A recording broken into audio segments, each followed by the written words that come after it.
I want a burger. That's only on the Sunday show, Spaz. The Sunday show. Why can we not have one professional intro for once in this show? One time only, if we could. It would be so good. Welcome in, everyone. Welcome back to the Oregon Ducks live show right here on the Voice of College Football Oregon channel. Appreciate you guys tuning in. It's Utah week. And who better here to talk Utah than the Utah Football Fans podcast? We have Bryn and James. How are you guys doing today? We're great. Doing great. Feeling good. And even if you guys are not Utah football fans, the podcast they do, the show on YouTube, is phenomenal. I've been watching since the beginning of last season when I found them. It's a great show, very entertaining, insightful, and they take digs at every other team in the Pac-12, just like everyone should. Have to respect that. So please do check them out right here, Utah Football Fans on YouTube.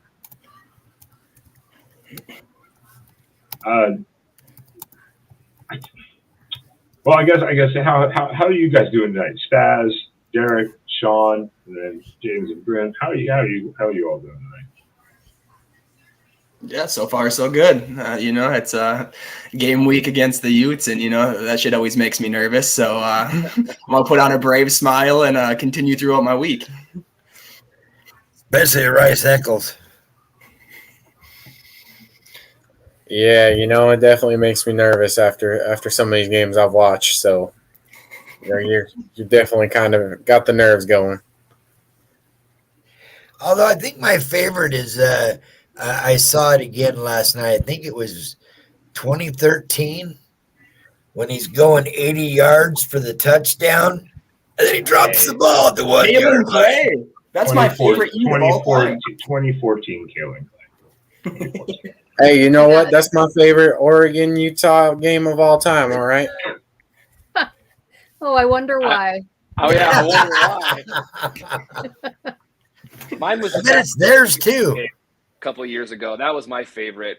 Hey, there's no slander on here, all right? No need for. We don't need to talk about that. This is 2023. Okay. We got to stick right here. Yeah. I'm about to say, you mean the game I ripped my jersey from? So I know what you're talking about. That still hurts. Okay. That was one of the few games, much like the I think it was 2016, I believe, at Autzen. The championship game are one of the few games I actually turned off for the Ducks. I was like, I can't. I just can't. I can't do this again. I had to turn it off. Yeah, I turned that game at halftime. I was like, I'm done. We've had some good ones, haven't we? Yeah. Last year, not so much. No, not for us last year. What? Not for us. It was bad. It was ugly.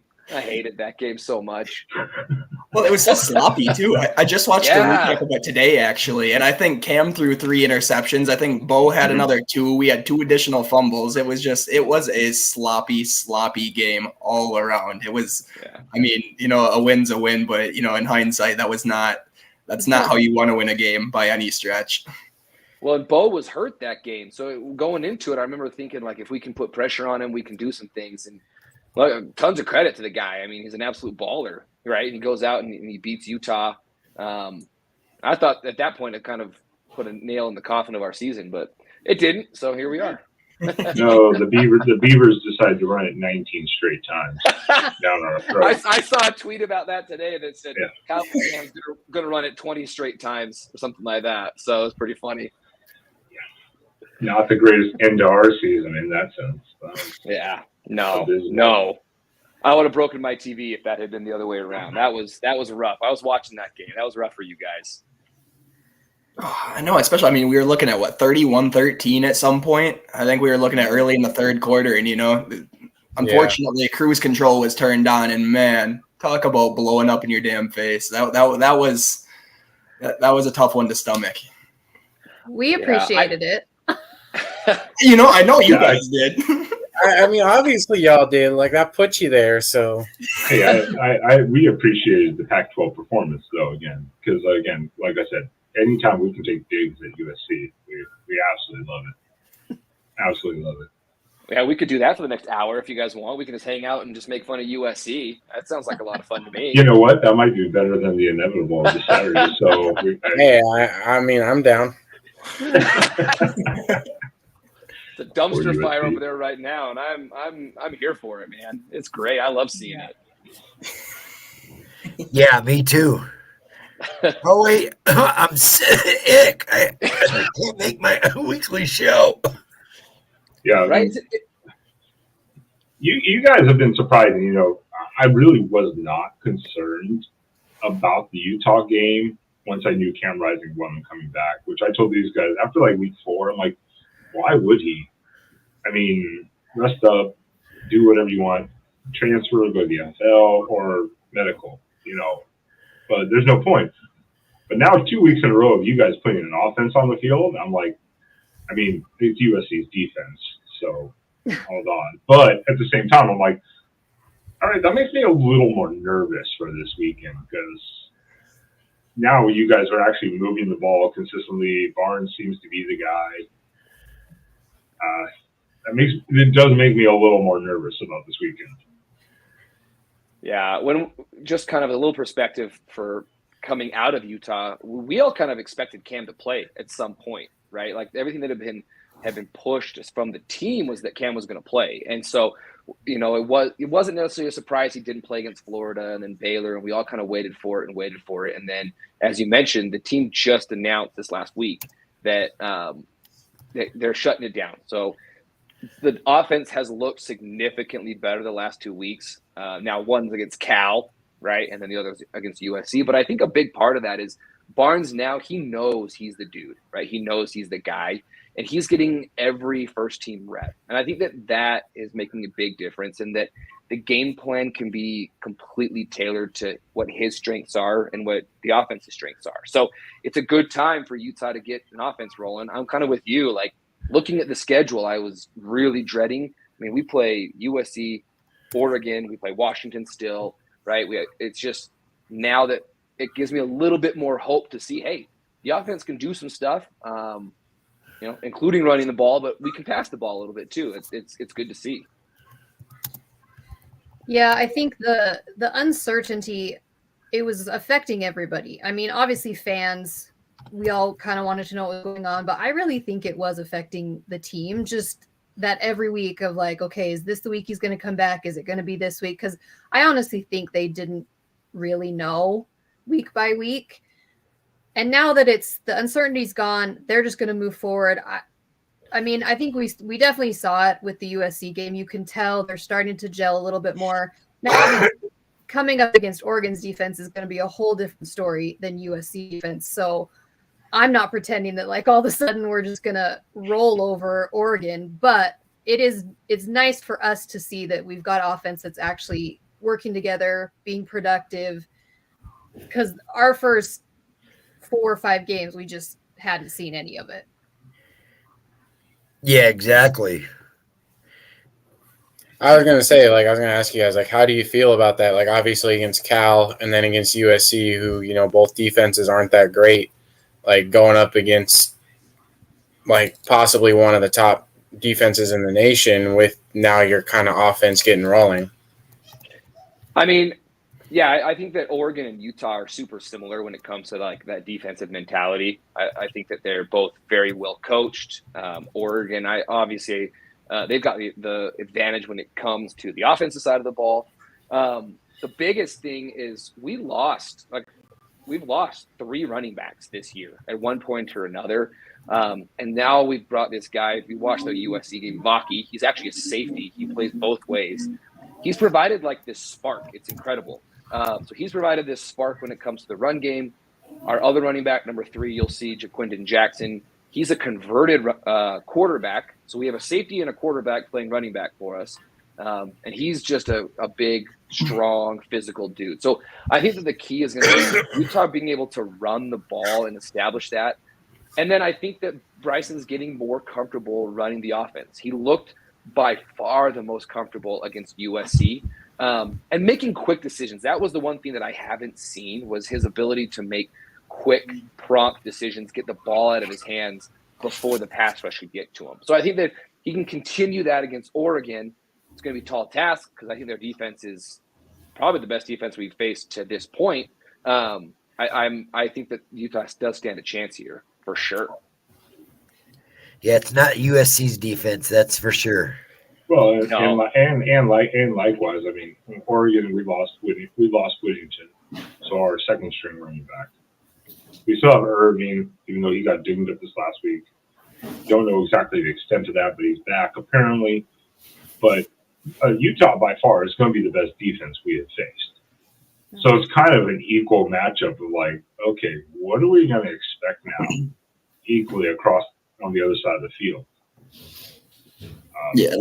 My biggest question, not even question coming into it, but the aspect that I'm most interested coming into this week is definitely how Oregon approaches the run game. So, I mean, evidently they're a team who moves the ball on the ground very well.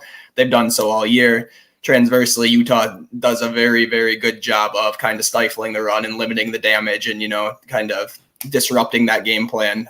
So I am kind of curious from an Oregon perspective as to how creative they get with getting some of their playmakers the ball out into space, trying to reach the edge on certain plays. But I think in terms of what Utah brings on the defense, that is my biggest one where I'm like, I don't know. We're going to see how that goes. I know on Twitter, it's, you get a ball bag of people from, who are first-time fans to people who've been watching it for 15, 20, 30 years, and they're like, oh, we got Bucky Irving. We're going to be just fine. And I'm like, I don't know, man. Like, there's something different about playing in Salt Lake against a very well-coached team who, they hang their hat on the defensive side of the ball. So I'm nervous to say the least, but I'm kind of excited to see how that gets approached come to game day. Yeah, it's interesting, and we talked about this in our episode from last night. Utah, we've only allowed, it's on average 78 yards rushing per game, and I know Oregon, you average 225 yards rushing per game. So that matchup right there, that's really the key to what's going to happen on Saturday. Whoever's going to falter there will probably end up winning, just because that's our strength is stopping the run. But Oregon's super balanced. You guys rush and pass. So I don't know. It is going to be interesting. The other stat that I found so interesting is you guys average 40 points a game or something like that. Is that right? And Utah 47, 48. 47, yeah. But who's counting?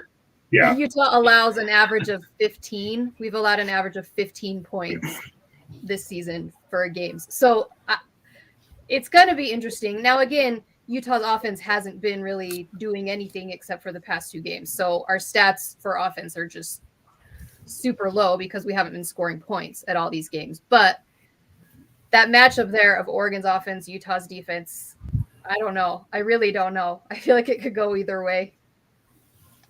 Yeah.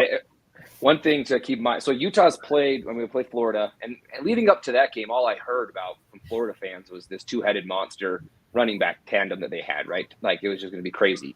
And I think Utah held them to 13 yards rushing the entire game, right? And then UCLA's got 2 very good running backs themselves, and Utah held them to 9 rushing yards the entire game. Now, it's different because Utah could really key in on that because the pass threat wasn't nearly what Bo Nix is. But that front 7 of Utah's nasty.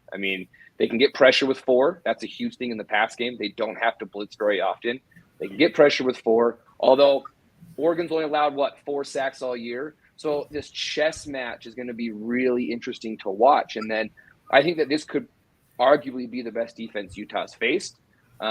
Being at Rice-Eccles, that brings me a lot of faith and hope because it really is a 12th man. If you've never been to Rice-Eccles, it's not the biggest stadium, but, man, it's a tremendous environment. It gets rowdy. The student section, the Muss, they get into it. So it's a ton of fun. So if you haven't been there, if you can make it out, do it, everybody. Come out now, and game day's coming, people. It's awesome. It's that's true.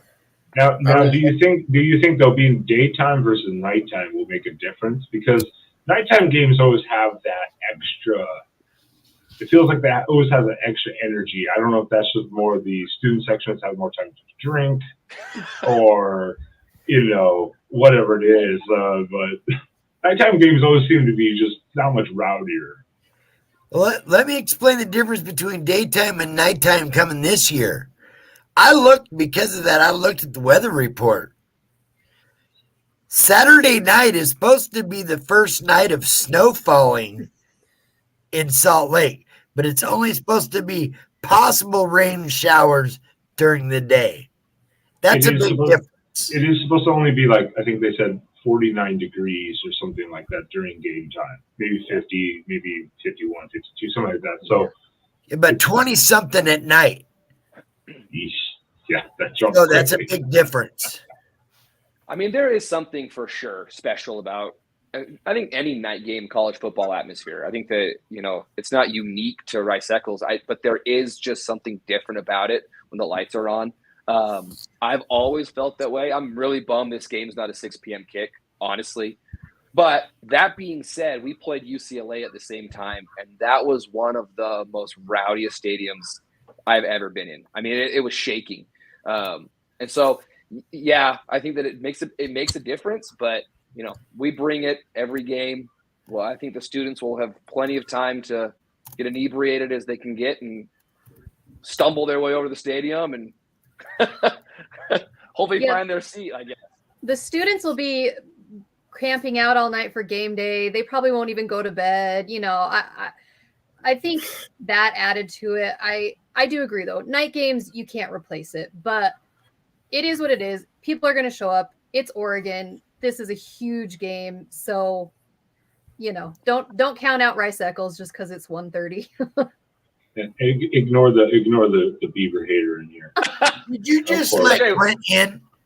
Ignore the Beaver hater. He's already had his moment. Do you think that was that? Sorry, go ahead, Sean. No, go ahead. For us Duck fans, do we really think that weather's going to kind of affect us as well? Because we aren't kind of more used to that cold, being 49 degrees out there. I mean, you guys play in rain all the time, so I don't think it's going to really make a difference at all.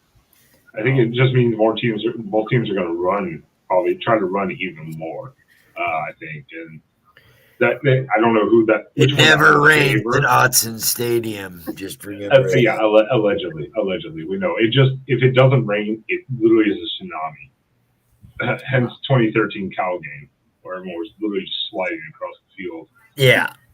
Do you think the crowd noise, though, for instance, like you were saying, the daytime at UCLA, do you think that's more the crowd noise going, like with USC, you guys ruined the conference?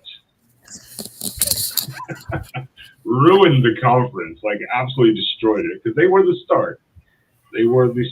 And I think everyone has it kind of on the bucket list of like, we got to beat these teams one more time,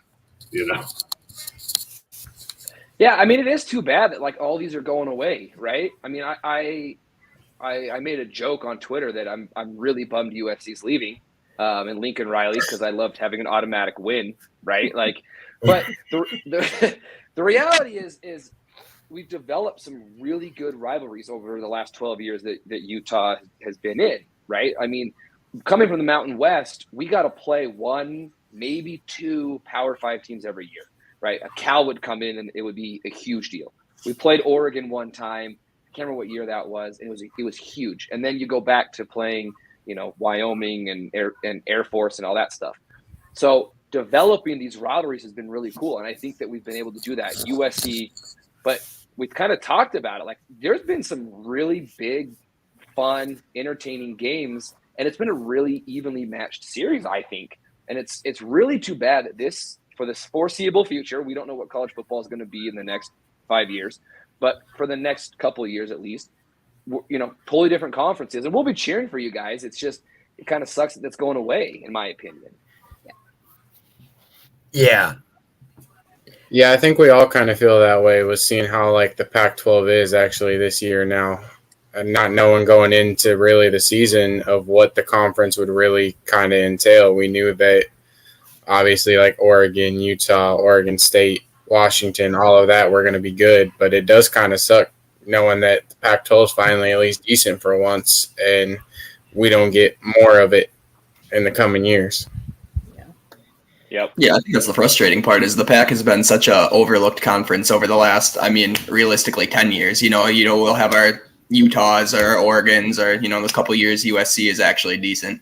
But, it's just like the focus is on those 1 to 2 teams this year for the first time that I'm seeing, at least. It appears that, it's getting some national respect up and down the conference. It's a fairly deep conference to the point where, we have to look at Arizona on a schedule and go, oh, man, I don't know if I want the smoke with those guys, Right? Bro, Well, we go to Arizona, and I'm terrified of that game. We go there, and I'm looking at that going, like, that's not a layup. Like, not what it was looking like at the beginning of the year, for sure. Oh, they're playing well. Yeah. I'm glad we skip Arizona. We have to go to ASU, but we skip Arizona. So I'm glad about that. And that's it. I think one thing that we've seen is the respect that the conference finally is getting this year, especially after last year, was teams will lose a game and they won't just immediately drop out at home like in years past. So like we lost to Washington, we dropped 1 spot. Utah lost to Oregon State. On the road, they dropped like 3-4 spots at most. Oregon State's lost. They dropped only a few spots. It wasn't like you're gone. You're gone. Yeah. It wasn't. I will agree. USC being ranked still though. That's a joke. Right. 2 losses in a row. You shouldn't be upset. They'll be out. USC and LSU both have multiple losses, and they're still hanging on at the bottom of the 25. It's like, that's crap. They're a media darling. You know what that is. We see that all the time the SEC predominantly, but unfortunately USC falls into that category too, where they just get coddled and babied by the AP, and I'm sure it's going to be the same case once the CFP comes out. Mm-hmm. Yeah, look at Alabama. They've crawled all the way back to 9th already. Can Brandon and James, can you guys confirm, because a lot of people avoided the question, when Lincoln Riley did his press conference, the music blasting next door, that was the Utah locker, correct? As they were what I've heard, yeah. That's allegedly, but yes. Allegedly, but yes. I like the story better than USC's locker room.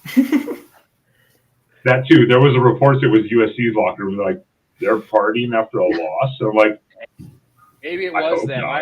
Would it surprise anybody though? I mean, with the culture they've got, like honestly, it wouldn't surprise me at all if they just kind of walked up the field and they're like, whatever, I'll go get my NIL money. Who cares? But no, from what I've heard, it was Utah, and they were celebrating as they should. So,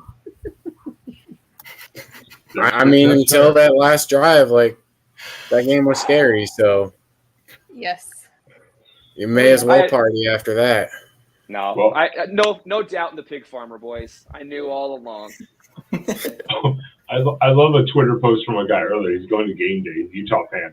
He has a pig suit. He's like, I'm going to game day in the pig suit. And I'm like, I saw that. Love it. Yeah. There's probably going to be a lot of those showing up this weekend. Oh yeah. I do love Whittingham for that. One, I have the most respect for Whittingham and what he's done, how consistent he is. But him saying, well, they have a Heisman over there. Well, we have a pig farm over here. We love him too. Or he's great also. Like basically on the lines of that, I was like, so good. Yeah. I mean, that's all we ever hear mostly, I guess, unless you're USC, but who cares about them, is everyone just has the utmost respect for Kyle Whittingham. And obviously we just love and adore him and never want him to leave ever. But I mean, that man just garners respect from everyone in the conference, everyone in the country. He's still kind of under the radar, which is so strange to me. Oh, shit. Yeah, but, he does get a ton of respect from all of the other Pac-12 teams, which I appreciate. Does anybody know who this person is? Yeah, we were talking last night on their show a little bit. We were conversing, and I think we were talking on maybe on Twitter earlier today. He's a Utah fan. He's an Oregon Utah fan. An Oregon Ute. I don't know. He's wrapping himself in bacon for the show. And All for the right. game. Whether at home or in the stadium, that is to be decided. We will leave it at that. I don't want to know. I don't want to know. He's gonna respond and say he'll be at game day wrapped in bacon. Yeah. You never know what happens at game. What happens at game day stays at game day, especially if it's like the early morning hours. Just let it be Till it hits Twitter. Oh, Bend, Oregon. Oh, he's Hey, from see, Bend. Oregon Ute. I lived in Prineville. It's like 30 miles from you for a few years. So I know where you're at. So Yeah. you guys, James and Breen, are you guys going to a game day? We'll go. We're not going to camp out and try and be, in that front row. Our time is past for doing that. But no, we're going to head over there for sure, and then tailgate, and then head to the game. Right on. I How don't many blame people do you guys think will show up for game day experience? It'll be packed. I mean, every time game days come to Utah, it's packed, and it's been what, James? What did we decide? 8 years? I think it's been 8 years. Seven, since they've come. 8 years. So I think I saw a post. It was 2016 was the last time they were there. Yeah, so it's like a whole new generation of people who maybe didn't do it before. So I think everyone's going to be super excited for it. I mean, the weather is going to suck, but you just wear boots and you're fine. People will just bundle up anyway. They're going to be there no matter what. Yeah. You get up, you go. There's going to be people not even bundled up there. You'll probably see a few people shirtless. Oh, shirtless, painted up. Everything, yeah, right? Oh, James himself is like, me. Hey, no one wants to see this level of white on game day. I'll tell you that. Nobody. I didn't say anything. Hey, it's Utah. You just got to go red. Just claim it's a sunburn, okay? You'll be fine. There you go. I think that would be snowburn at that point, wouldn't it? Frostbite. Yeah. Just call it frostbite. Or frostbite. Yeah. There you go. So the key to the games we're thinking are D-line, and running game, especially in cold weather, maybe a little wet. The passing offense is probably not going to be there other than short pass screens. But as someone noted, our Beaver fan, because he's here, taking his shots at Utah, of course. Bart, I was impressed mostly with Barnes' running. His decision making was very quick on a lot of those runs that he did. He saw an opening and he took off down the field. And I was like, that's scary, because now you have to put another guy just to spy him and not allow that opening. That's a little scary. Yeah, I mean, you guys, you've got Bo Nix. I think I saw, what did I see today? That he has the most starts out of any quarterback or something that's still playing. It's like, what is it, like 54 or something wild? Yeah, like 54. I mean, he's got the experience, and you can't replicate that. He's got that experience. He's been doing it for so long. So, I mean, again, we have the utmost respect for Oregon. This is one of those games where if Utah loses to Oregon, I can live with that. You know what I mean? Like, there's some teams, if we lose to them, I can't handle that, USC and others. But Oregon's playing an amazing ball this year. I hope for the best for your season. Like, I think it's just going to be an awesome game. I'm excited to just be able to go and watch two really good teams compete together, because this is what is so fun about college football. Yeah, I just kind of echo that. I think that the key is really going to be, it's strength on strength in so many ways. Barnes is starting to hit a little of his stride, but it does make me nervous. This is a really good Oregon team. But like I mentioned earlier, it's at home, and being at Rice-Eccles, there's just something special about Rice-Eccles. There just really is, and the crowd gets into it. False starts are going to happen, and that helps out the team, obviously. So it'll be really good. I've been saying all along, I've been blown away by Bo Nix. When he was, coming over to Oregon from the SEC, I thought he was a total bust. And I said it. I was like, this is you know, because he had a lot of hype, right, coming out of high school and a lot of hype, and I was like, he's just not good. I'll eat my words. The guy's been unbelievable. So I'm really excited for this. This will be a really, really good game. Absolutely. I mean, one more thing. So I don't know much about like the Utah secondary. Obviously, you know, we know what their front seven looks like. The linebacking play solid. You know, defensive line extremely solid. You know, I'm going to go ahead and limit this point. You know, who knows what Saturday is going to look like, and say, you know, maybe we'll be able to air the ball out a little. You know, try to move the ball through the air, which is going to happen if Oregon expects to put up any type of points. You know, I mean, obviously, if you get one dimensional, it's probably not going to go well for us. So, I mean, and from your perspective, you know, you guys get to see it and critique it and watch it every week. How do you think the Utah secondary lines up against, in my opinion, what I believe is a very, you know, depth is at the wide receiver position is something that, or it's a strength of Oregon's right now. I mean, we've seen 3, 4, 5 different wide receivers, you know, have great games so far. And, you know, I trust the depth probably down to our WR5. How do you think the Oregon wide receiving core line, you know, stacks up against the Utah secondary, and what, you know, how do you envision that kind of playing out on Saturday? Honestly, I think Utah's got a really, really good secondary. They're battle tested. They don't have very many young players. And so if you watch the USC game, there was a number of times Caleb just had nowhere to go with the ball. And there's a couple of factors on that. And the number one is, like I mentioned, if we can get pressure with 4, which allows the back end to not be stretched so thin. And then Utah's got an All-American caliber safety, Cole Bishop. You'll see number 8, just an absolute monster. So we have Battle. He's a transfer from Ole Miss. And then Broughton and Vaughn are other corners. And they've been in the program for a really long time. So I think that Utah's secondary can hold up. I think that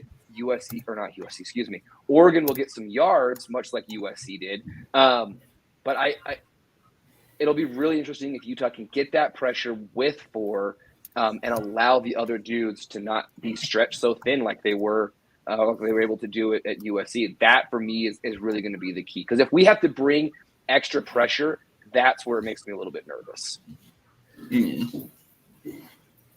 That's 100% fair. And I mean, one thing that we're seeing this year from Bo Nix in particular that we weren't seeing last year is he's much more reserved to run the ball this year. You know, he's taken his time to make these reads downfield, and running is no longer, you know, a quick second option. It's one of those like last resort things. Maybe I'll try to, you know, scurry upfield and grab a quick 10, 15 yards if possible.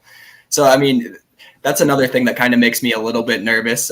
Just facing a wonderful front seven is just, I don't know how it's going to be attacked. And what I'm going to guess we're going to see is I think we're going to see Bo use his legs a little bit more this game than he has in previous games. Just kind of like how you were saying, this is the best defense that you faced so far. This is absolutely the best defense that Oregon's faced to this point. So, I mean, I think they're going to have to get creative with how they get their players out into space and such. So, yeah, I really don't know how to take this game on Saturday, just because, like you said, there's so many positions and where it's like Oregon's strength matches perfectly with Utah's strength, and it's you know, I don't know. I'm very excited for it though. These type of games are what makes college football so exciting.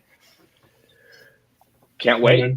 And I know Brent. Oh, sorry. I know Bryn. You said you got to bounce here in a second. I don't know if James is going to follow you, and if you both have to, that's perfectly fine. We won again. Extremely appreciate the time on such a short notice to come on and talk some ball. But before you go, we have to do what we've been doing as a tradition, so to say, this season on the new Oregon Duck Show here. We have, besides Oregon Ute telling Bo for Heisman, probably he has no love for Barnes. Even though Barnes has been getting a lot of Heisman praise all of a sudden lately. A lot of people buying stock. I don't blame them. But we have to have our tradition of score prediction time. And I know, James, you did your score prediction last night on your show. I'm going to counter-reference that and see if you stay consistent. And Bryn did not want to say who it was. She gave a score prediction, but wouldn't say who won. Meaning, I think she's. We know what that means. Yeah. She was very shy about that for some reason. And trust me, this is not a rigged system. I came up with this whole idea after the first week. I have 0 points. I have 0 wins. I'm losing this battle by a total of 2 points or 3 points between 2 games. I'm at 0. Derek, you won last week, I think. Yeah, I hit it right on the head. Got it right on the Derek, dot. you won. I'm sorry. So you are in the lead. Dictator rules. You are in the lead. The rule states Ben won, actually. You are in the lead. I have 0. I am awful at score predictions. So, if you can, Bryn, can you finally admit to the college football world the score prediction for Saturday? Yeah, so my prediction was, I believe, 35-28.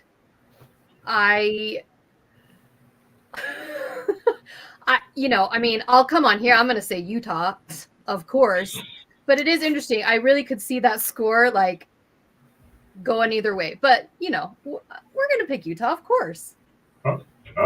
That's totally fair. That's totally fair. In her heart, though, she really believes Oregon's going to win. So that's why in she my had heart, the hesitation. I just have no idea. Like, in my heart, I really have no idea. So that's my hesitation. But, of course, my heart is telling me Utah's going to win. Duh. Well, now I'm kind of curious, though. So what was the other score prediction last night? So I know, Ben referenced that, James had made a score prediction last night. I'm kind of curious to know what that prediction was. It's 28-24 Utah. That's the final. Take it to Vegas, boys. Okay. Yeah, it's kind of gross, but I can respect it. It's going to be one of those games, right? Like, I just feel like it's going to be such a close game. And Bryn, to her credit, she's not nearly the score predicting homer like I am. But yeah, I think Utah sneaks this one out. It's at home. We're starting to do stuff, so I'm excited. I think Trevor's going to be eating a lot of dirt. I don't know about that. He can run, though. But I don't hate those scores because I think this could be like last year. Just one of those, like, real just ugly games, so to say, in a way. Like, it's really hard to say. I mean, Two Chains is a little overly optimistic here. I would love that, but that I don't see that happening. Don't hold your breath, Two Chains. If it was 17-13 at the end of the game, I would not be the least bit surprised. Either way, right? Like, I can totally see it being one of those games too. So we'll see. We'll see. I think Utah's defense causes a turnover that leads to a score. I think that's going to be a big part of it because they've done that like 3 or 4 times this year. Direct, either a pick six or a pick that is within the 10-yard line that then the offense cashes in on. So something like that could take place. So. Yeah, and I do point out something you said. The noise and our false starts have been a problem this year. Even at home, our false starts have been a major issue for some reason across the line. I don't know what it is. Hopefully that doesn't happen. It didn't happen that much at Washington, shockingly, of all places. It didn't happen. So hopefully it doesn't, but it'll happen. Yeah, like Tony here, 25-24. I could see this. Like a 1 point, 2 point game. I could see this easily coming down to this because I'm within about 4 points. Maybe it's like the Washington game where we kick a last-second field goal that gives us that win. But, if it was Spaz's way, it wouldn't be Camden kicking that. So Spaz doesn't get his way. Maybe you miss a last-second field goal. I'm sorry. Was that? Hey. Is that too much? I'm sorry. Cheap shot.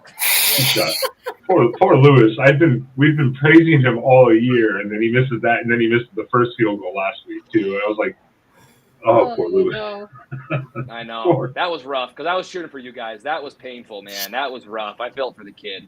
Kickers have feelings too, They're people also. Kickers are people too. Tom Hackett. Yeah.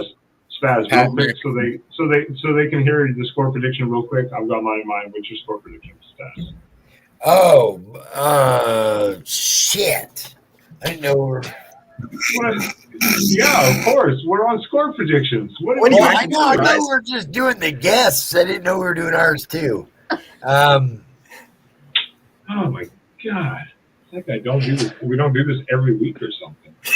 27-17 Oregon. Oh, sorry, 27. You said 27-17. Yep. Okay, I'm writing it down. That's why I have to ask you, Sean, real quick. Yeah, I think I've got 24-21 Oregon. I think it's a messy game too. Undercut me. I'm thinking more offenses are going to score more than people think they will, but I still have 35-31 Oregon.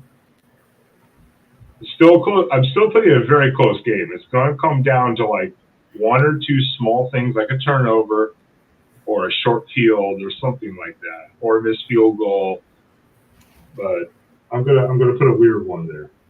Well, let me put it this way. When it comes to betting, I'm placing a bet on the Utah spread for sure. I mean, either way, I'm winning something. Either it's going to be a great game for the Ducks and I'm happy, or I'm winning some money and, Oh, okay. You get no credit for taking the spread or not taking the spread on this show. You get nothing for that. So we don't do that here. What's the spread, Derek? The spread is 7. something fascinating to me. 7. It's been jumping. I think we're sitting at 6.5 currently, but I think there's an unjust jumping that's been happening all week, and it makes me excited as a bettor. It actually started at like 5, so it hasn't been jumping too much, but it's at 6.5 right now. Okay. Yeah, I saw 7 before, but anyway, Derek, you're just stalling now. Now you're just stalling. Make your prediction. I'm gonna go the other end, and I'm gonna take the low end of the spectrum here. I mean, two great defenses. Offenses, Oregon's not prone or, invincible from stalling. We've seen quarters like that happen where they just cannot move the ball for whatever reason. So I'm going to go with this is going to be a low scoring game. I'm going to go with like 21-18 here. I'm going to take the Ducks. 21-18, okay. Yep. I don't know how the hell we're going to get there, but we'll get there. You just hurt Spaz's feelings saying that, all right? All right, we have a little bit of a spread on this one. We have either a couple high scoring ones and we have some real low. I'm not going to be surprised by any of this, to be honest, especially on the road.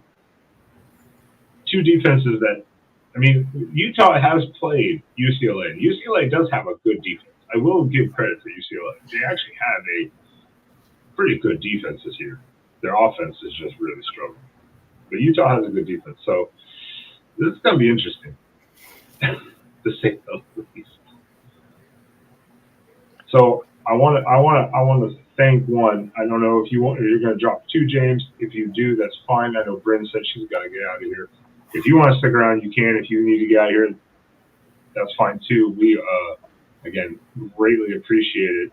And I'm going to drop your link here in our chat. And please, even if you're not directly a Utah fan, if you just love football talk or Pac-12 talk, because they summarize the conference and everything after every show too a lot. And then next year would be the Big 12 talk.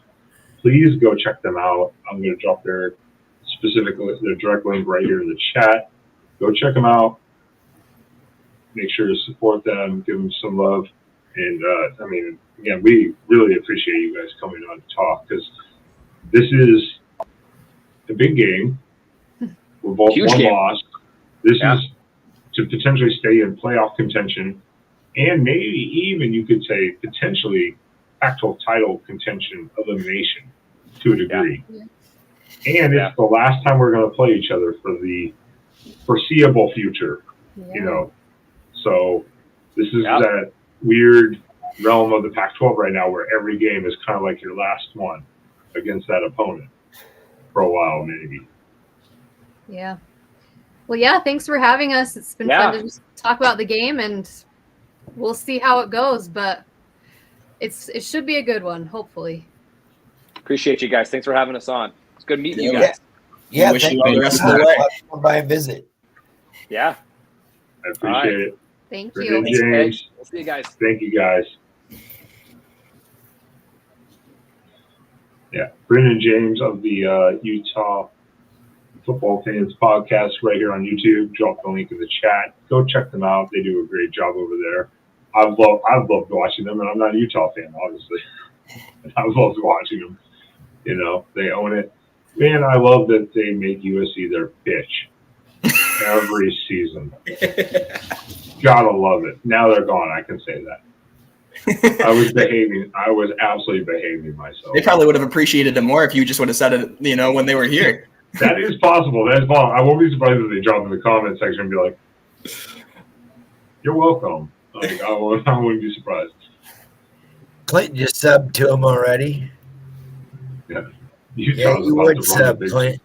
Utah's about to run the Big 12.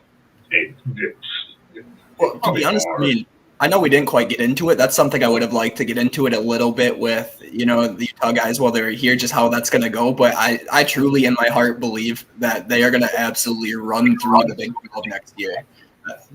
That's what I think so too. I really do. You know, I know I've said it on the show before. For whatever reason, I kind of have a soft spot in my heart for Utah. Just because I don't know, they're the team I hate the least, I guess, in the pack. I really hope they absolutely run through the Big 12, including Colorado. I have to agree here, Oregon Ute. That's the biggest thing this season was. This whole season was going to be kind of a. We haven't seen it in the sense of like the emotional kind of up and down. Weirdly, last night I thought about what are we going to do? What is the conference going to do on championship weekend? No matter what teams are involved, is there going to be some like big Pac-12 ceremony of all the mascots on the field? Like, you know, I was kind of like a final serenade, because that will be the final game. Yeah. Or even like They all get conference. off. Watch them dying off on the field. That'd be fun. Not like that. Status. Be tasteful, for God's sake. In a playful way, as in they're playing it out. Yeah, something like that. It's like, is there going to be some big finale, so to say, for the conference? I mean, and relax, Clint. Relax. I know Clint's in here about to go, we're going to keep the Pac-12. We got this. But for the foreseeable future, in the sense of what the pack is now. When I was literally thinking that big finale, so to say, almost. Right as Derek was saying that, I was kind of thinking about that. If, like, you know, Pac-12 championship game was, it hasn't been that long since that was even conceived. Less than a decade in Vegas. So it's like, at this point, you're basically getting rid of that. So what's going to happen there? I mean, it's so hard when there's so much turmoil yet, you know. I mean, I know we joke with the Bee fans and the Coug fans as to what happened, and they're going to the Mountain West, and they're doing, you know, X, Y, and Z next year, and they're going to be playing Rhode Island, Tech State. Jesus Christ. Sorry. Yeah, you know, I know it. But in all reality, there's so much, like, legally that has to be hashed out yet here that I don't know, man. It's such a weird, like, environment in the pack, because I feel like people can't really enjoy it being the last year because they're so bitter at Oregon for whatever reason. I mean, you know, I get it. They dipped out, but we're not going to look at USC and UCLA. We don't need to get into that. But I don't know, man. I hope they do something. I would like to see something on field. I'd like to see, like, maybe even, like, if it's just a basic tribute video to what the pack has been over the last, you know, how many years. And I don't know. I'd like to see all the mascots line up, like, as a kind of like even halftime, like a bow or something, like, to be like, we've been here. But you know what? And I think I said that before the season. I said this is going to be like an emotionally weird year, because every time we play these teams, it could be outside of like Washington, USC now, of course. It could be the last year for who knows how long, potentially.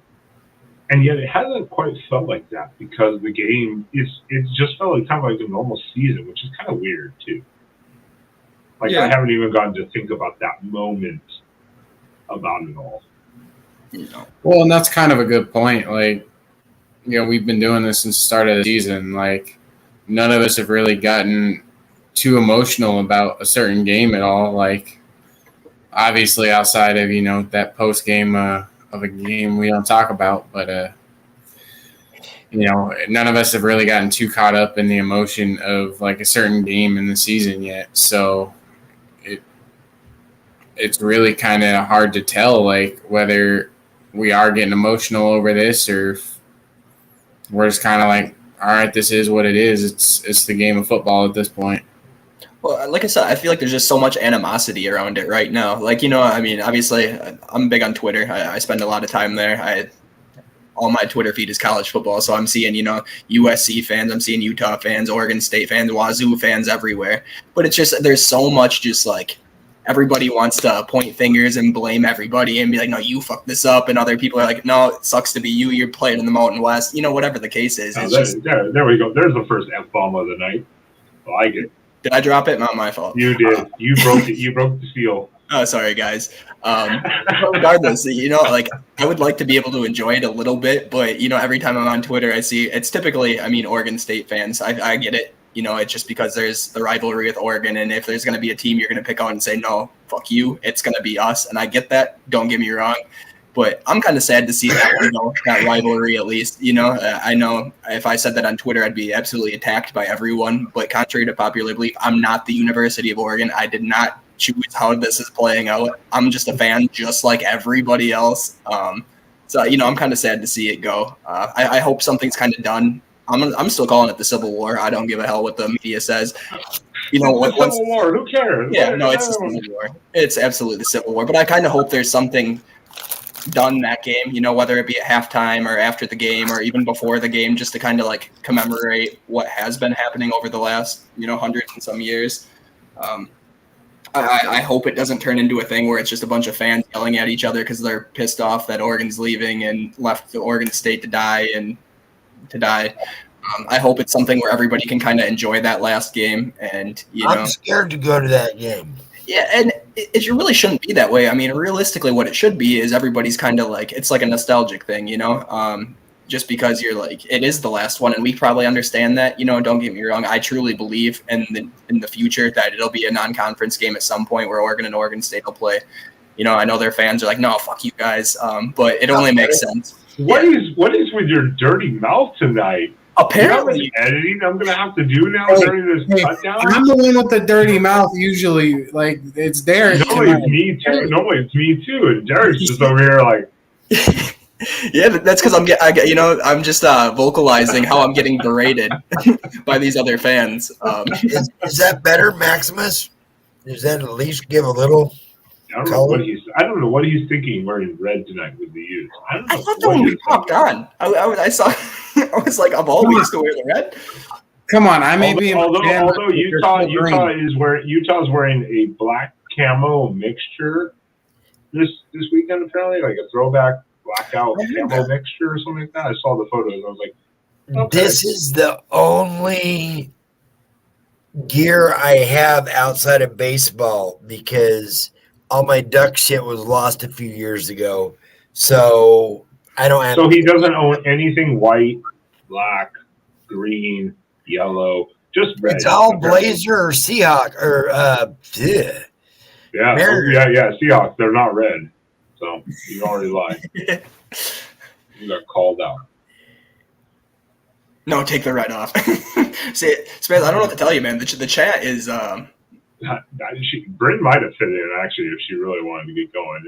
If we could get her going on a private chat, I bet she probably would. See, I mean, at least the Oregon he's backing me up here. He understands it. Sometimes you get passionate. You get talking about some stuff. I apologize, everybody else. They behave themselves on their show. That's why I was like, you all behave yourself. Yeah, fuck them. Jeez, I haven't said it. I haven't even said a bad word tonight. I don't think. Let's see. USC's in trouble. I have been in full control. Yeah, see, I'm wearing pink. It's Breast Cancer Awareness Month. Get it right. Breast Cancer Awareness Month? No. You would catch that. This show is going quickly off the rails and downhill very, very, very quickly. We need to get the Utah guys back in here. It was the glue keeping this professional. This was when everything was in control. We were like doing good. Everything was respectful and peaceful and clean. And then what we can do? We can run it on Ben. Ben's the one that got us all together, okay? You volunteered. I just asked. You guys volunteered. I wouldn't have it any other way. I love it. Damn Skippy. Yes. Yeah. We're going big, HR boys. picking stuff. Utah has made you guys their bitch for a few years now. Just you got to deal with it. At least you won't. You will not have to see another you for quite a while. You know, HR picking stuff. He must be on like the realistic end of the spectrum, because you on Twitter especially, I'm seeing fans who are still like, "No, man, this is a national championship team right here," and I'm like, "What are we talking about here? Like, how do we even come to this conclusion?" HR picking stuff. I appreciate you being like, you know, having a logical sense to the head here. You know, I just saw your Oregon and Washington comments. I don't necessarily buy that. I don't think we're going to spank US. We'll get into that USC week. But I appreciate you having some transparency and honesty about the situation in all reality. I think we are, because I think USC just threw in the towel. That's a possibility. We're gonna have to see what comes up in the next couple weeks with USC, but they may literally have just said. Tim did not like that question when I asked that the other night. Oh, I bet. I was very polite about it. I was very professional about it. I didn't come at him crazy like Go Blue. I was just like, hey, do you think that maybe this is exactly how I talked to him, Derek? I was like, do you think maybe that Caleb might have checked out from this game? Because there's a lot of people on the internet that are saying that, you know, they think that Caleb's just kind of checked out the last couple of weeks. Oh, why would you even say that? I mean, he was sitting on the sideline of the game pouting, so. Yeah, and he didn't even know that, and he was at the game. That was the worst thing that I saw in that game. And I'm not talking because of, you know, you can say, well, that's Caleb's personality, it was a tough loss, etc. But to not get up and shake anyone's hands, like a Utah player ended up on the other field next to the bench, next to me, he was still sitting sulking. They like patted him on the shoulder, and he didn't respond even. Basically, I was like, that is the most pathetic thing I've ever seen. You can have a bad loss. I mean, it was like Colorado after they lost to Stanford. Stanford came back and beat them, you know, in 2 overtimes, and Colorado just left the field. They didn't go shake Stanford's hand. Nothing. They all just literally left the field and went to the locker room. I'm like, it's like when Oregon beat Florida State, and all of them just went straight to the locker room. Half the team didn't shake hands, nothing, because they were like, that is the poorest sense of just basic sportsmanship there is. Yeah, I mean, I get it. I get the competitive nature, you know. I mean, I understand being pissed off, and I'm not saying Buddy needed to hop up and walk over and shake everybody's hand and put on a smile and give them a hug, and you know what I'm saying? But I feel like it's just at least like the decency and like the mutual respect to at least at a minimum go up and acknowledge the people who want to come say, you know, good game, you know, keep her going, whatever the case is. But to kind of sit there and, like you said, Ben, when you have another player approach you, and then you more or less blow that off, even though it's an opponent. You know, I have a hard time believing, I don't know, so I can't say with 100% certainty, but I have a hard time believing he walked up here and he's like, yeah, fuck you, bitch, and walked away. You know, I don't think that was the case whatsoever. I think it was probably like a, hey, man, hell of a game, keep it going. Like, you know, I'm rooting for you going forward, even if that's a complete lie. But I feel like it's like, it just shows a whole lack of like mutual respect for the other team, you know, and just, I mean, it's not a major deal, but at the same time, you kind of like shrug your nose a little bit at him, because if it's like, so say Oregon goes out this weekend and, you know, they lose to Utah, that's like Bo Nix like just straight up walking to the locker room and saying, no, I'm not doing this. Well, the difference is, and like Oregon youth here, they were saying even Nathan our pigment folks, like he's a prima donna, and Caleb did that in the Pac-12 championship too, self-absorbed. Did Caleb paint his nails this last weekend again? Yeah. Or have stuff on his... Yeah. I really didn't notice this last weekend. I didn't pay that much attention because, you know, of course, last year was like, I think F Utah. And I'm like, Yeah. that age, that didn't go so well, did it? You know? Yeah. Well, and I think there was like an interview with him earlier in the week of this last week saying that like he does it to like be different because nobody else is doing it in the game, so he does it really to be different. Premature middle school goth kids paint their nails, so he's not being different. To be real honest with you, I could give a shit less if the dude wants to paint his nails. I don't care if he puts fucking lipstick on if he wants to go out there and play the game. My whole thing is like when you blatantly turn it into disrespect. So like for example, Ben, you brought up last season when he wrote F Utah on his nails. Like you're telling me you're not asking for it. You are like he was spearheading the Heisman campaign. He's a media darling at that point, especially last season. And then you write this on your nails. You make it known. You talk about it, and then you act upset when somebody brings it up and re-rubs it in his face. I didn't understand that. So I mean, I get if he wants to be different, cool. You know, he can do what he wants. He can paint his nails pink for all I care, and I'm not gonna bat an eye at it. It really doesn't affect me. It doesn't matter to me either. I'm just saying, like, yeah, no, I get it. Don't get upset then when everyone hates you. That's what I'm saying. Well, and at the same time, it's like he's kind of showing his like true colors at this point of poor sportsmanship. Like at the end of the day, he's really just there for money. That's all he's after it for. He's not playing for the love of the game anymore. He's there because he's a millionaire. Like he wants the money. That's what he's there for. I think I posted it like 10 times. Commercial money after that. Yeah, I posted it like Has 5 anybody times. seen Wendy's Caleb commercial in the last week? Mm-hmm. I posted it 5 times today. I was like, "Oh, look at Caleb. He's thinking of his next Wendy's commercial." You know, that's all he's thinking about is the next Wendy's commercial. Like, because I haven't seen one since Saturday up here. Not one. No, the next Wendy's or Dr. Pepper commercial. Or his next, his next Fanville commercial. Like, dude, I mean, I get it. That's fine. All well and good. Then you got to go play, though. And if you see your performance dropping off, maybe you should go, hey, maybe I shouldn't be doing all this.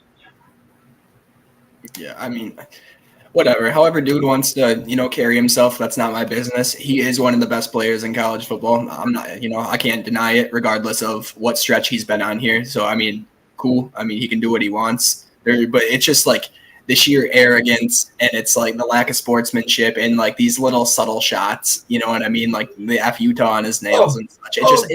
Derek, did you see Saturday though? His finger on his throwing hand was like wrapped really tight with the other one, and when you throw a football, it kind of. You really need those fingers. So I think his hand was hurt somehow. So it's affecting his play. Two Changs, yes. There's no offense. Anyone can stay and make money. And I get it. Nick stayed because he's going to make some money and he wants to accomplish something. But Caleb, I'm sorry. All he and Riley are after are goddamn stats. Because if they had any fucking sense of awareness, this last weekend, instead of scoring on one quarterback draw run with 2 minutes left, they would have milked the clock. You would have. It's just about stats. It's just about stats. That's all they're after. That's the only problem. So, yes, no. Bo Nix stayed. He's making NIL. Every player is doing this. We know this. But Bo Nix isn't throwing 3 picks in a game either.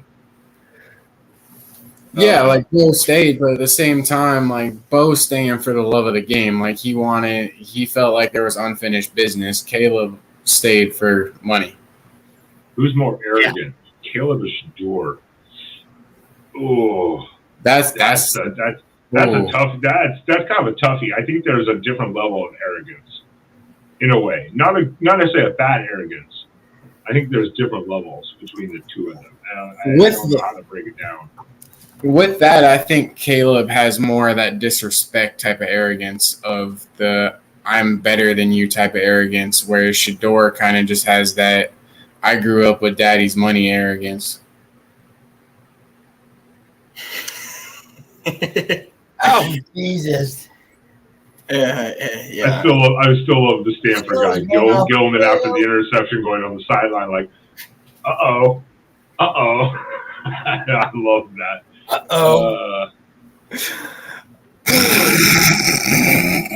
Oh my god.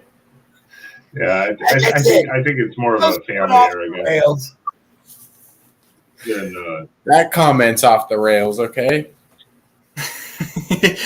HR picking stuff, my guy. He about to be in here. yeah, we're not posting that one. I already got bitched But out. just know, I got that one up in my memory bank, and that was a hell of a comment. We're not posting that one though. That's a good one though, HR pick stuff. I will say that. So if anyone wants to see that one, make sure to watch the live chat.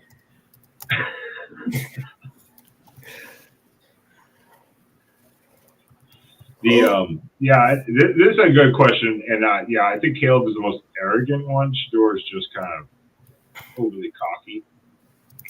I think they're two different types of arrogance. If Exactly. that makes sense at all.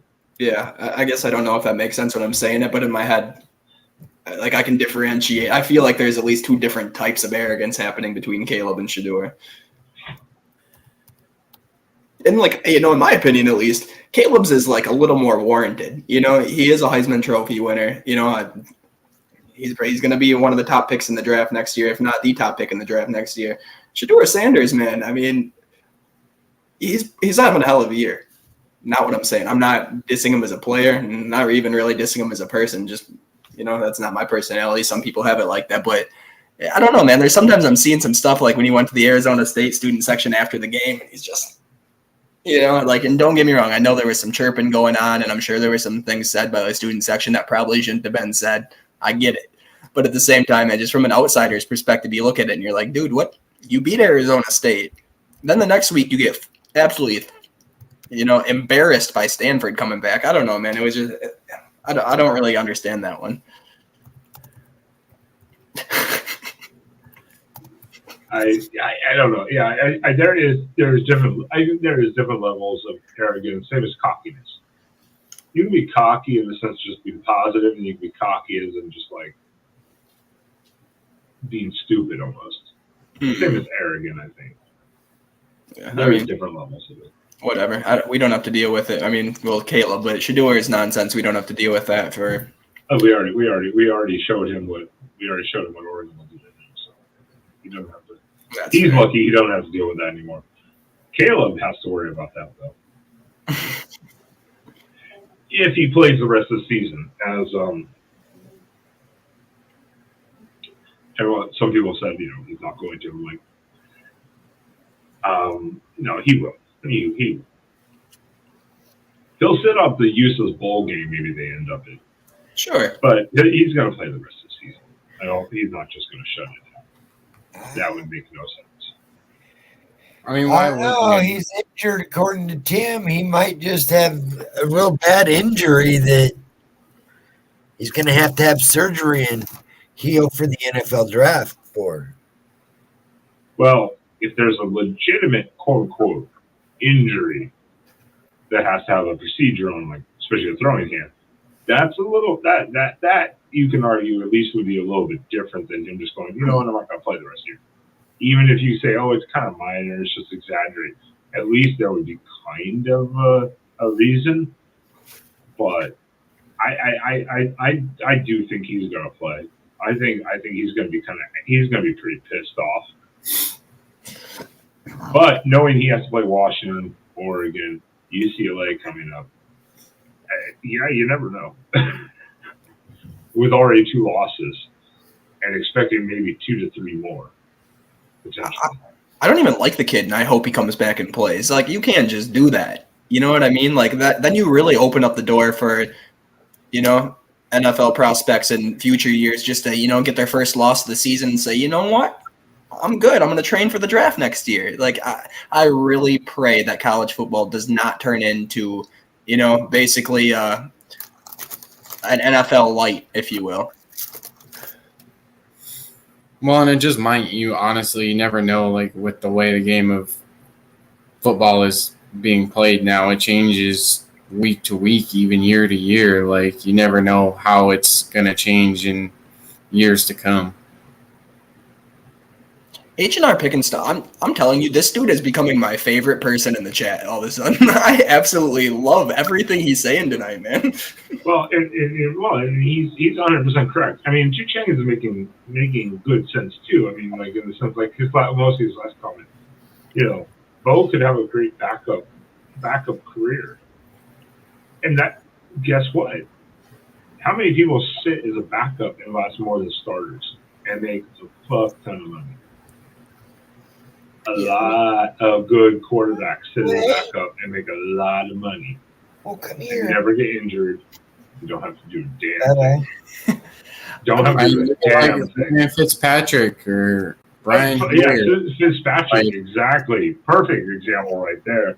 Fitzmagic. He'll come out, he'll do a couple games here and there and be like, damn, he's still got it. And then he'll get signed to another team for like 3 more years as a backup and get paid like $5 million a year to sit on the bench.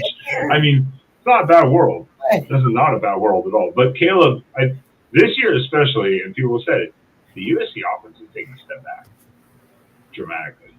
There's no precision, like, this is the play. It's literally just, oh, that's not there. I'm going to run around. Hopefully someone comes open. That's like 70% of their play calls. Or, yardage is just scramble, which is good. Mm-hmm. But that's not how you run an offense. No, I don't think that's what they want to run either. Like you said, it can be beneficial in spots, but I don't think that's what you really want to hang your hat on. You know what I mean? I don't think they want to go out there and say, all right, send 4 wide receivers out, run around for 8 seconds. Caleb's going to extend it. You see that too? Raymond caught it, and Chu Cheng's admitted. Yep, 10 years NFL backup, made millions. Exactly. Being an NFL backup quarterback is not exactly the worst thing in the world. Mariota is still collecting cash. He's still collecting cash. Hey, I saw him on the sidelines. Was it last night? 2 nights ago. Last night, yeah. He's still collecting cash over there. So I mean, Anthony Brown. No, was that? Anthony Brown's for the Ravens right now. Yeah. He's collecting cash sitting behind Lamar. Yeah. HR picking stuff don't go. We're not done with you trash talking USC. Get AJ to come on.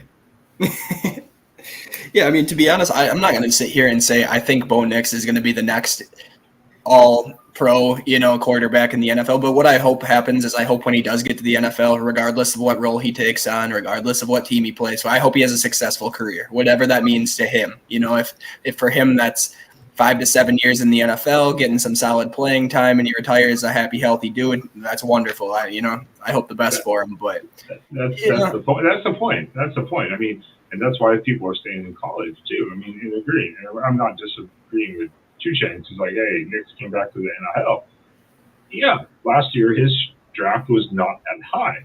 Mm-hmm. He came back for one more good year to raise his draft to make more money, but he was also making good NIL money. Sure. Yeah, 100%. You should ask him if he'll come on our show. If he really was a Duck quarterback, and I believe you, then you should do us the favor and get him to come be a guest on our panel one of these, either Tuesday or Saturday post game. I mean, we'd love to have alumni. We've had JJ Burden on, and we're hoping to get more as well. I would love to. I would love to have.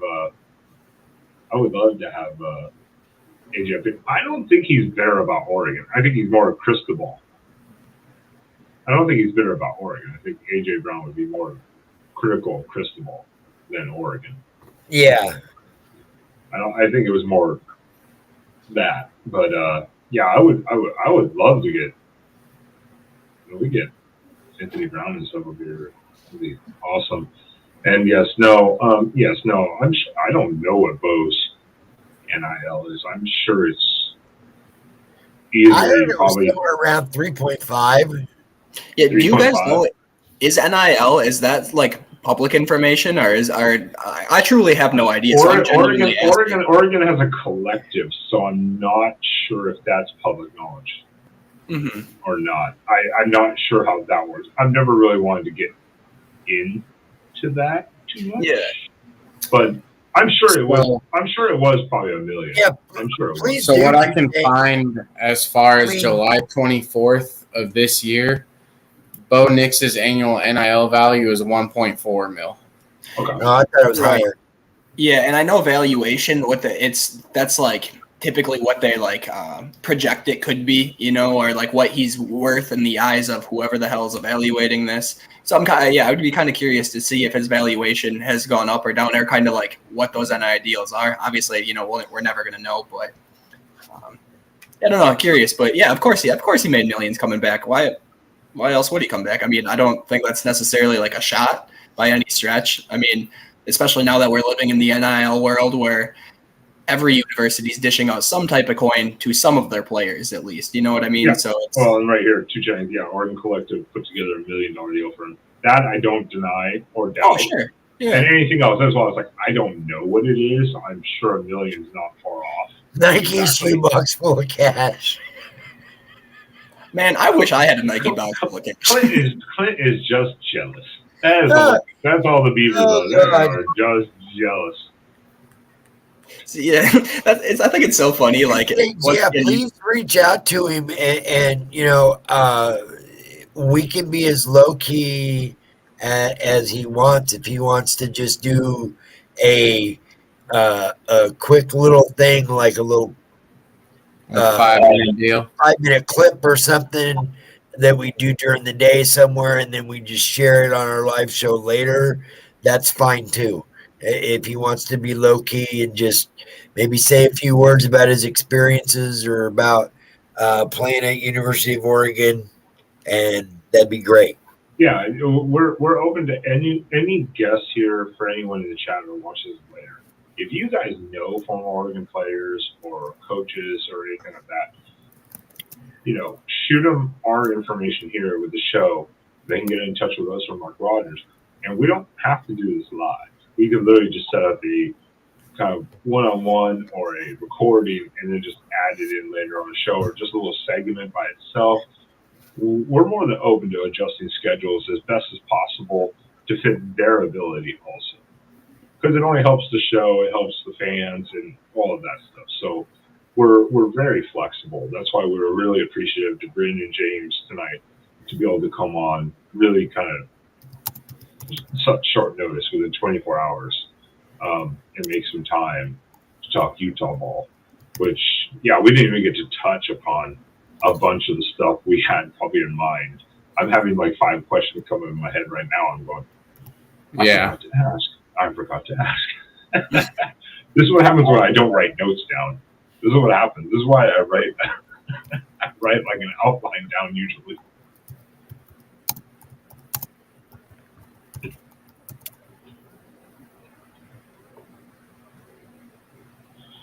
No, Derek, you're not going anywhere. When my screen goes black, just know I love everybody. Are they coming for you? What's up? Are they coming to get you, the men in the little white coats? My time's come, Spaz. I can only hide for so long.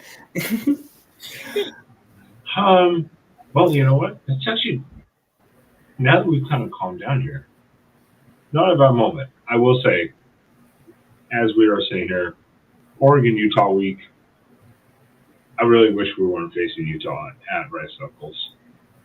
I'm kind of happy it's not a nighttime game, but at the same time, go on the road to Rice Knuckles.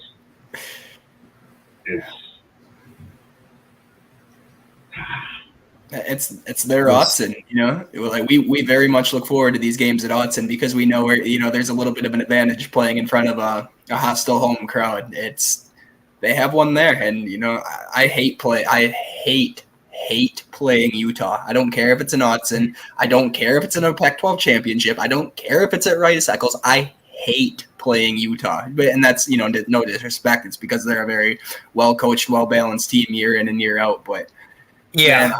I'm not looking forward to Saturday's game. It's just like it's one of these things where in my head I can really see this going either way. I could see Oregon winning by 2+ touchdowns. I could see Utah winning by 10 plus points. I could see this being a 14-13 type of game, or I could see this being like a 42-38 type of game. So I really have no idea how to take this game, and that really, really scares me. Yeah, I mean, I'm kind of feeling the same way. Like, I really feel like this could be a really low-scoring game, possibly even putting this out there, a 10-7 game. You never know. It could be like that Washington-Arizona State game. It could be the 36-33. It could be whatever, It's always scary going into Bryce Eccles, especially because it's like Brandon and James were saying. Those fans are going to be rowdy. They're going to be inebriated from the very start. So they're going to be hooting and hollering from pregame warm-ups till that clock reaches double zeros. Fact. 4 quarterbacks of that caliber on the roster at the same time? Jesus. I didn't realize that we had all 4 of those guys at the same time. Wow. That's a hell of a group of guys. That's a hell of a quarterback room right there. That is. That's a quarterback room right there. Wow. Yeah, I don't know. We just take over the game. I'm the same as you guys, though. That's why I was like, I see this being a little bit more of a shootout. Not like last year. It's like it alternates. One year we have a shootout, then a blowout, then a close game, then a shootout, then a blowout. Yeah, I kind of feel this being a shootout game, but I'm not looking forward to it now that Utah has seemed to have found an offense. No, I felt a lot better about this game 2 weeks ago. Yeah, 2 weeks ago. Now all of a sudden I saw they have a competent offense. Guys, if you go look at the stats on the Cal game, Utah did not have a great game against Cal neither. Cal actually has somewhat of a reputable defense. I mean, and Cal was running a new quarterback as well. He's only played like 2 games, maybe 3 now, I think. It's just a matter of figuring it out, and that's the thing that worries me because eventually it is going to click. They are a very, very, very well coached team, and that's the thing in my head where I'm like, that coaching staff is not going to let that offense be incompetent all year long. Eventually, stuff's going to start to click, or they're going to figure out how to kind of mold that offense to at least kind of feed into those strengths that they do have. And don't get me wrong, it's USC's defense last week. It's the game I'm thinking of in particular, but they're effective. They do a lot of things really well, and that's kind of what makes me a little nervous. Well, one thing, we discussed earlier was rushing. It's like, I feel like at the end of the day, this game is going to be won by those lines. It's going to be, do we get a bigger push against that front 7, or do they kind of get that pressure coming down to me? I think that's where that game is going to really be won. You stop Satani Vaki, and they're done. Well, then you have to defend Barnes because the way he took off in that game against USC, he was very decisive. He saw an opening. He was like, I'm gone. It kind of reminded me. Your linebackers should be a QB spy at the same. No, I know, but you might have to commit that guy to, Savaki. So you there's a little bit of risk and reward. And the point is, the game plan has to be set. You've got to defend those 2, and then maybe you don't have to worry as much. But if you allow one to get loose, they're fast. I was surprised how fast Barnes was. To be honest, watching him kind of take off and like the decision making that he did make, it kind of reminded me of Tyler Shuck against Oregon this year. When he'd see these creases and he was just gone, and they had zero answer for it until they put a little spy in at the end of the game. Or even like if we look back to this last weekend, Cam Ward, that man was running around all over, extending plays. He didn't kill us with his legs by any stretch in terms of like moving past the line of scrimmage and running for chunk yardage. That didn't happen. Was extending plays on the edges, and Yeah, but he was extending these plays. He was giving his receivers an opportunity to kind of, play some jailbreak football and just get open, find the open space, especially when you're playing a zone coverage. But, like we saw Saturday, once they decided to allocate a spy, that shit was done. You know what I mean? And I don't know if it's that simple against Utah. We'll see what their offense looks like, just because, realistically, I've only watched 3 games of theirs this year. I don't know what their identity is, and I still think they're trying to figure that out on offense. But if they allow that man to run all over the field, Oregon's defense is in for a long game. We know they struggle against running, mobile quarterbacks when they don't have somebody allocated to kind of stifling that. So we'll see. Well, what they do this game is going to be different than what they did against this. Oh, sure. It's going to be totally different. It's totally 2 different game plans. So, well, and the weird thing too is like we were talking about different teams that they had played or whatnot. Like they play UCLA. UCLA goes 13 yards, I think they said, for the entire game on them on the ground.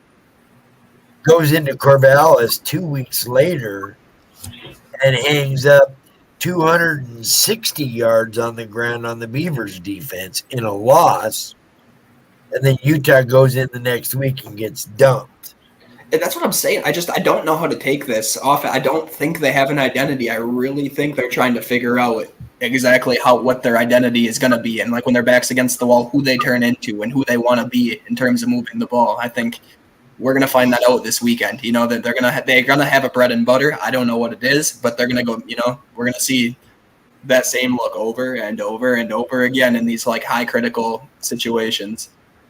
And in our group chat, we've kind of discussed Utah over the season too. It's like we really don't know. Like it's hard to kind of really predict this game because they've come in obviously week to week, either laying goose egg after goose egg or just lighting things up essentially, winning games barely, low scoring by defense, or doing a game-winning drive from the pig farmer last week. I'm kind of hoping that it'll be. Best case scenario for Oregon is Utah is the absolute hangover like Washington did last week at home after the Oregon game, after the USC game for Utah, but likelihood they're not going to completely. But going to USC, getting that type of win, then having to go home and play Oregon, you never know. So that could be like a little bit of an advantage on our end because we already have the hangover. Mm-hmm. Like, got Washington State out of the way. Not the prettiest game. Focus on Utah. We'll see. Fair point. I have no idea what to expect this weekend to a degree. And that's what makes me so excited about it, honestly. Like, I'm really excited for this game. Like, don't get me wrong, I'm nervous, but I'm really, really excited to see how this plays out. Yeah. Well, we've given our predictions, and congratulations, Derek. You tool, you won again. Absolute crap. Well, once again, Ben, I think you had the biggest spread this week. I'm rooting for you again this weekend. So I'm not speaking any. I don't have the biggest spread. Mine's 4 points this week.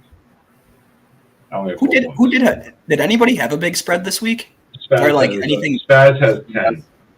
10. Okay. Okay, Spaz. I changed my mind. I'm rooting for you this week.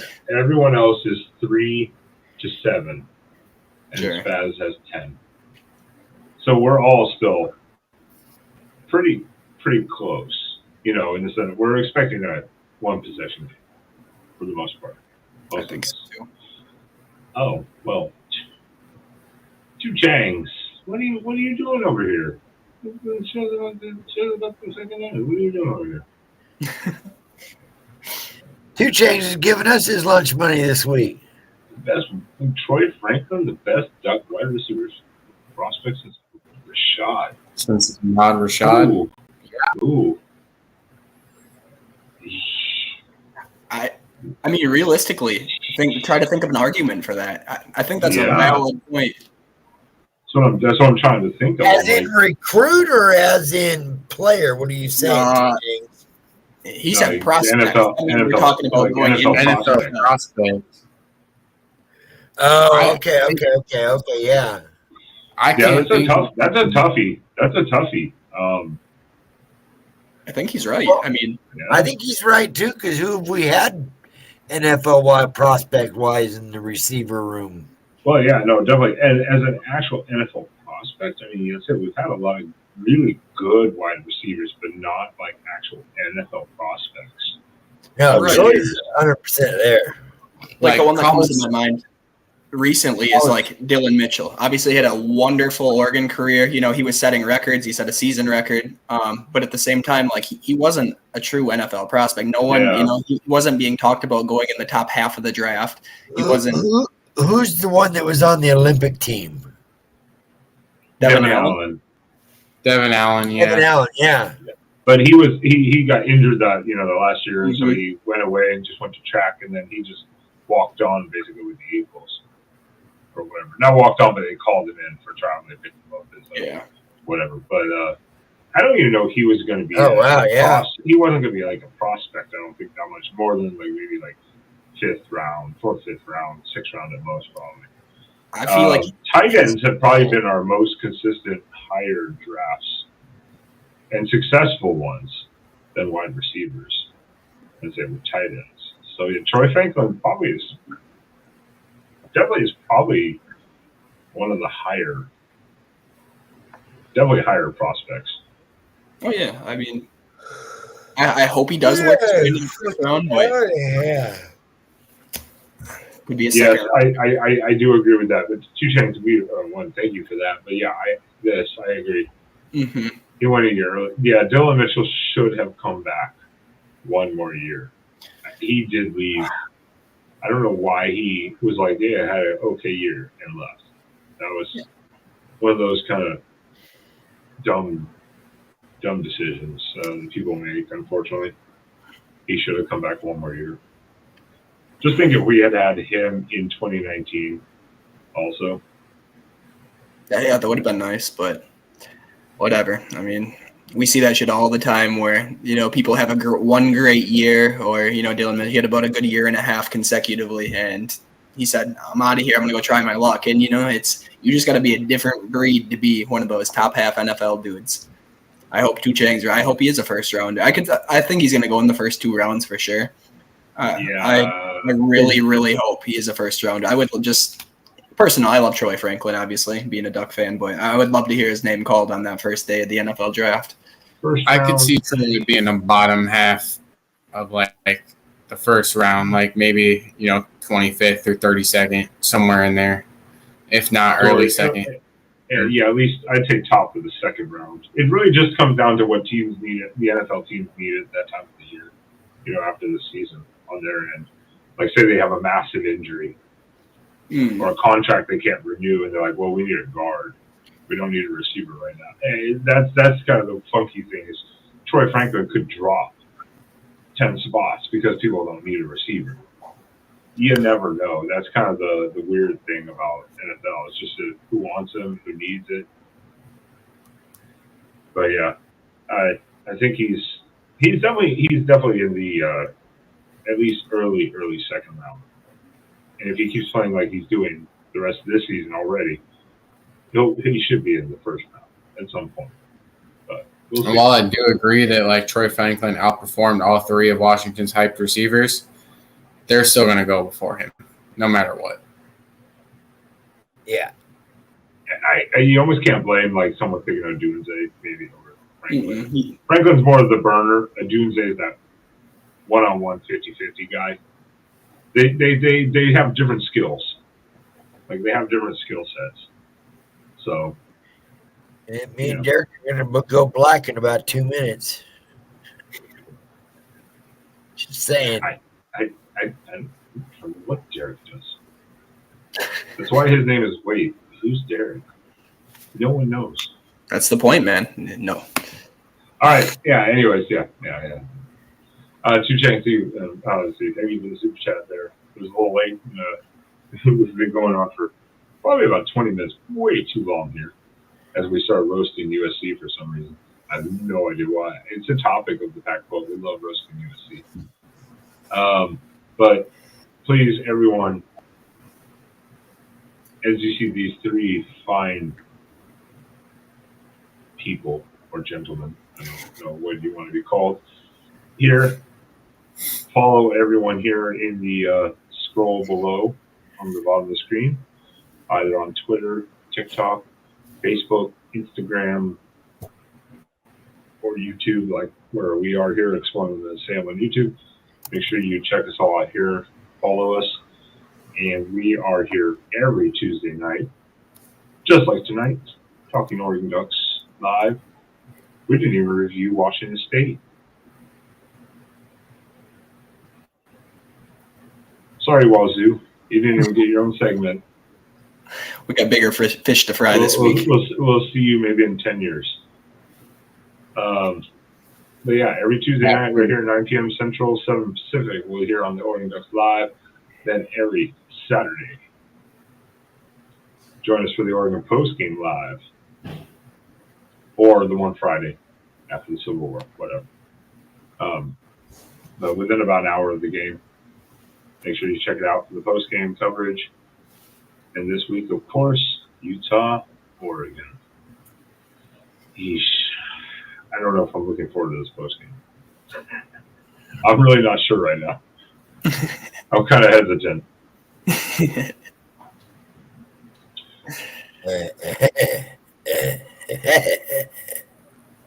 The hell is that?